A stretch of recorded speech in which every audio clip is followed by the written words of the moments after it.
Oke, mari kita langsung bedah materinya. Halo semuanya, selamat datang di sesi bedah materi kita kali ini. Topik kita hari ini sangat esensial, tapi jujur saja sering banget luput dari perhatian publik. Kita bakal bahas tuntas soal kinerja pengawas sekolah dalam meningkatkan kompetensi guru dan mutu sekolah.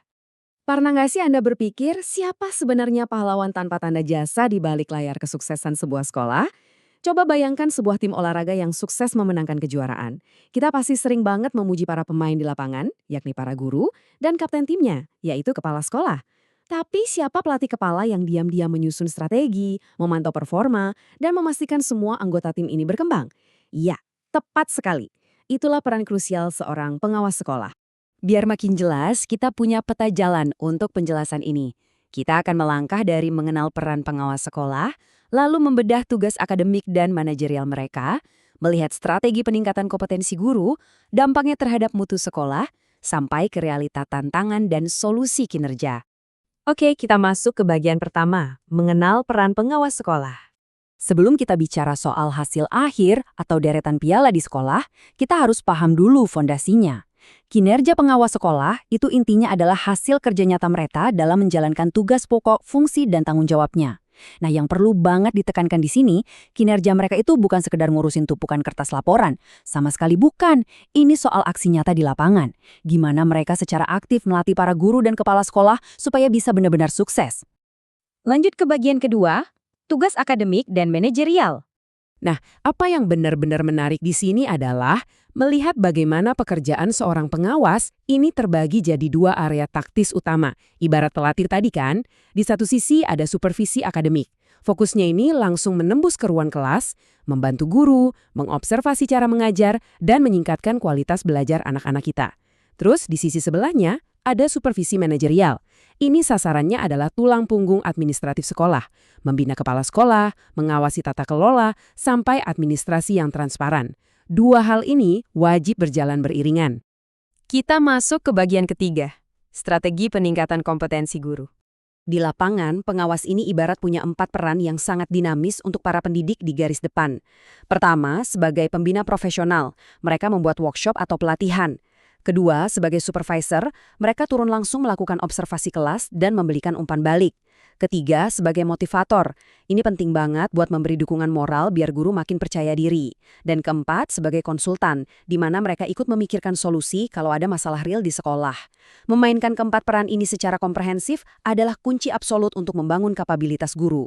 Dan semua pembinaan tadi itu bermuara pada 4 kompetensi utama ini. Pedagogik, yaitu gimana guru mengelola kelas, profesional, soal penguasaan materi pelajaran, kepribadian, terkait kedisiplinan dan menjadi teladan, serta sosial, yaitu cara guru berkomunikasi dan kerja sama tim. Pendekatan holistik ini wajib hukumnya ya.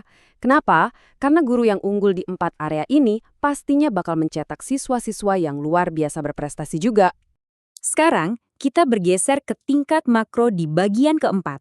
Dampak terhadap mutu sekolah. Poin krusialnya ada di sini. Apa yang terjadi kalau pengawas bekerja dengan optimal? Terjadilah sebuah reaksi berantai yang luar biasa. Pertama, mereka memastikan pembelajaran jadi efektif. Kedua, pembinaan ini bikin kepemimpinan kepala sekolah makin kuat.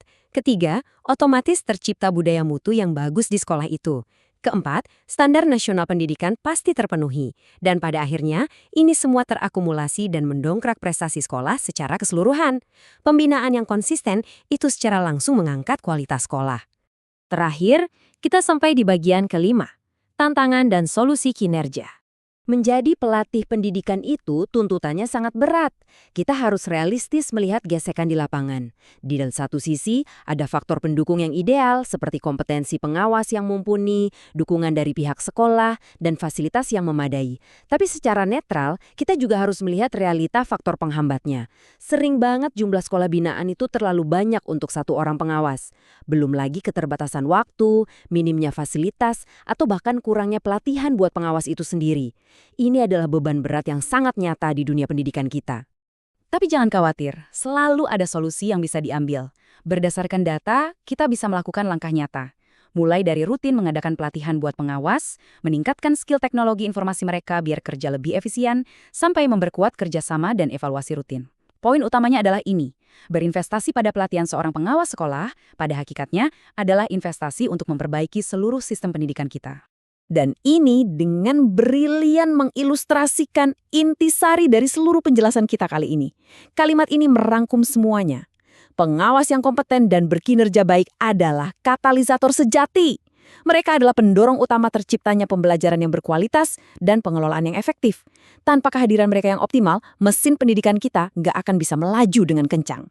Sebagai penutup, setelah melihat betapa vitalnya peran mereka, saya mau meninggalkan Anda dengan satu pertanyaan untuk direnungkan.